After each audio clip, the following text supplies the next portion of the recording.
Good morning बच्चों। आज हम लोग त्रिज्याखंड और वृत्तखंड के बारे में पढ़ेंगे। त्रिज्याखंड और वृत्तखंड के क्वेश्चन देखने से पहले हम लोग त्रिज्याखंड और वृत्तखंड क्या होता है इसके कुछ बेसिक्स नॉलेज पहले प्राप्त करेंगे। तो चलिए त्रिज्याखंड और वृत्तखंड को समझने के लिए कुछ बेसिक देखते हैं। तो आप वृत्त से संबंधित क्वेश्चन पहले भी आप पढ़ चुके हो, है ना बच्चों।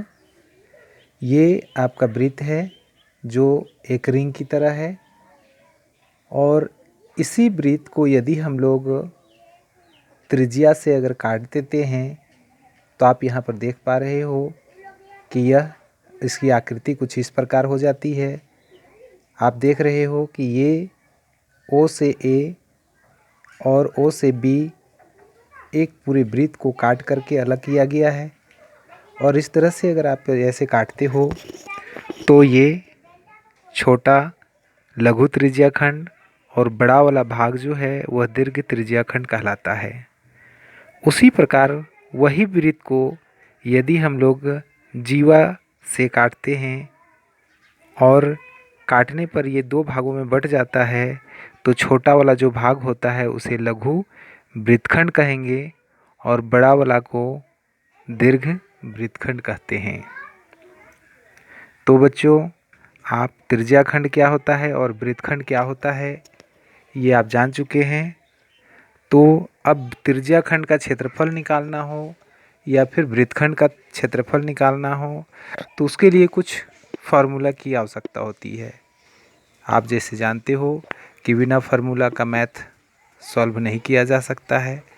तो मैथ बनाने से पहले आपको फार्मूला का भी ज्ञान होना अनिवार्य है। तो चलिए आगे देखते हैं हम लोग त्रिज्याखंड और वृत्तखंड के फार्मूला कौन कौन से हैं।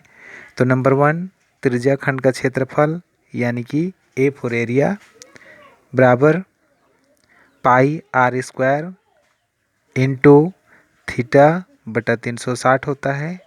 और दूसरा फार्मूला इसका है वृत्तखंड का क्षेत्रफल बराबर r square into pi theta बटा 360 माइनस 1/2 साइन थीटा।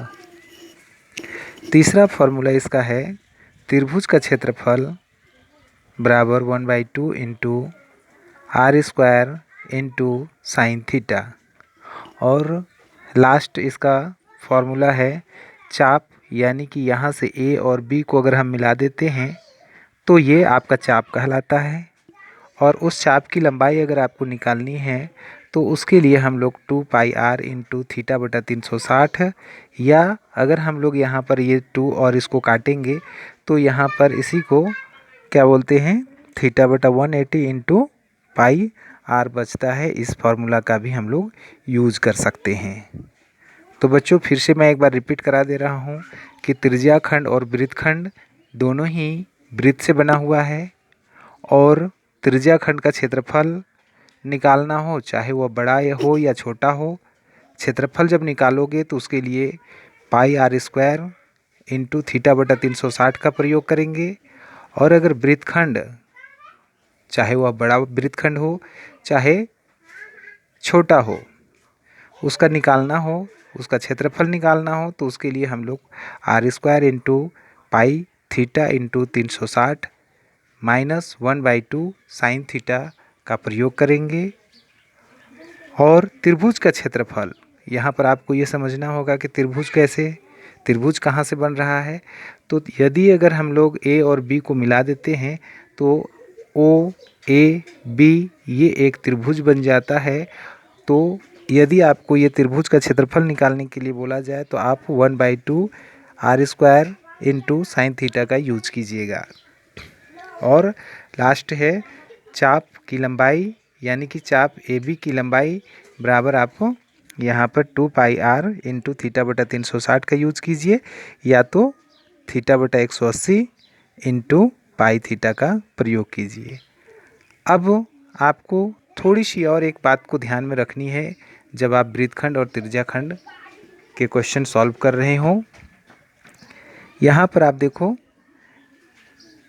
निष्पत्तियाँ 90 डिग्री से अधिक नहीं होता है, चूँकि आप जब साइन कोस टेन चैप्टर पढ़ोगे तो उस समय आपको निष्पत्तियाँ समझ में आएगी, लेकिन अभी आप यही समझ लो कि निष्पत्तियाँ 90 डिग्री से अबव यानी कि अधिक नहीं होती है, और इसलिए थीटा का मान यदि 90 डिग्री से अबव यानी कि अधिक हो तो उसको आपको आधा कर लेना है।